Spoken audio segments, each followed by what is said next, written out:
So are you in Gwen's room for D, and then Yes. they all move? Yes. You guys all move? We all move. Mm-hmm. Oh, okay. So originally when I saw that on the schedule, I reached out to Trudy because I thought it was a bad idea because I was so used to having them all in the same room. But I love it, and I would do the same thing next year because it gives them such a good opportunity to just get up out of their seat and get outside for those 3-4 minutes. Yeah. And I've seen like a huge improvement in it. Okay. Because when I was in Sarah's room, straight through, during that 4 minutes, all they did was go to the back of the room, text their friends, and then sit back down.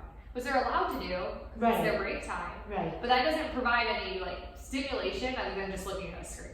Right. So I kind of noticed it does help. That's good. You were asking also about for this lesson, trying to get the students to talk to one another. Right. And stuff. If you want, just in the beginning of class, just a couple of minutes. It doesn't even take that long. Yeah. Get into groups of 3. Right. Just scoot your desks together and get in groups of 3 so that when you do have those individual activities, they can talk to one another. One thing that I've noticed that kids like to do, that even my honors kids like to do, is they love to write on like those little mini whiteboards. Right. So if you want them to work on some problems on their mini whiteboards together, and it's easy for you to see, like rather than on a little sheet of paper. Exactly. But on a whiteboard, you can see what they're doing. Exactly. And they also talk like, oh, you got that. They actually talk to one another too. Yeah. So then, and I always wondered this with the whiteboard thing. I love them. I wish we had them in like Gwen's classroom, for example. But I could always borrow them. Yeah. Or bring them over because I know Sarah has a ton. But my question is like, would you just use that almost as a review? Because then they don't have their notes to study from. You know what I mean? So that's the only thing, and I don't know, because I know that my kids, like, their notes are their holy grail. So when it's on the whiteboard, they don't have it to study from, so mainly review. So I was thinking more of it for homework. For homework, okay, yeah. When you do your notes, have their notes. Like, they have their notes, but when they're doing their homework and they want to do some problems, you can have them work on the whiteboard too. And so some of my students, they take pictures of it. Okay, yeah. If you want them to do that. As long as, but we have the phone tree and all that stuff. Right. But as long as, it's down and they're just taking a picture of it. And if they can transcribe it later, that's fine too. Okay, no, that's a great point. Yeah.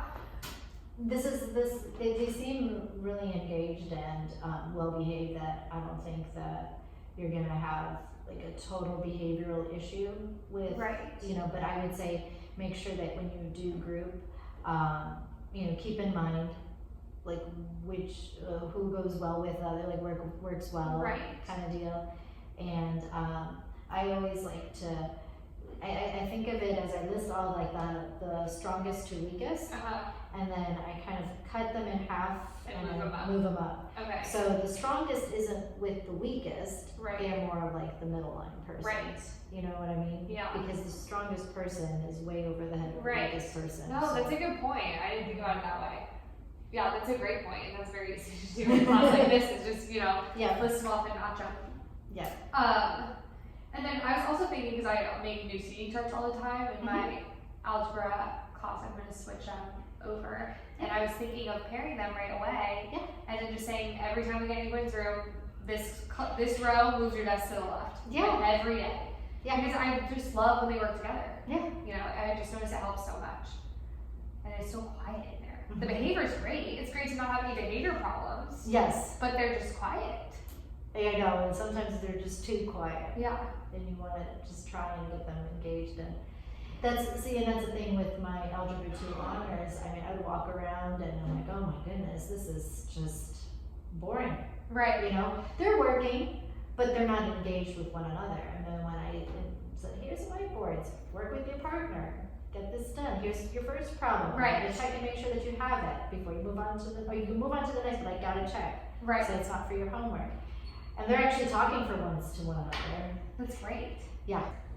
So I noticed that you were walking over in your video and writing on the board. What were you writing on the board? Yeah, so this, again, this was a lesson on parallel perpendicular lines. So they have a homework on identifying the slope of a line and then figuring out whether those lines are parallel or perpendicular. So I was just writing a homework assignment on the board. I do that for all my classes, but specifically for the Gonzaga class, it's in their accommodation plan. that it needs to be written on the board and on Canvas, Okay. because some students are more visual and will see it on the board, and then some students won't see it at all, and then need to be able to check it at home. So I just make sure it's in more than one place to Gotcha. help them. If it's any consolation, I have to do it with all of my classes. I know. Your board's beautiful though.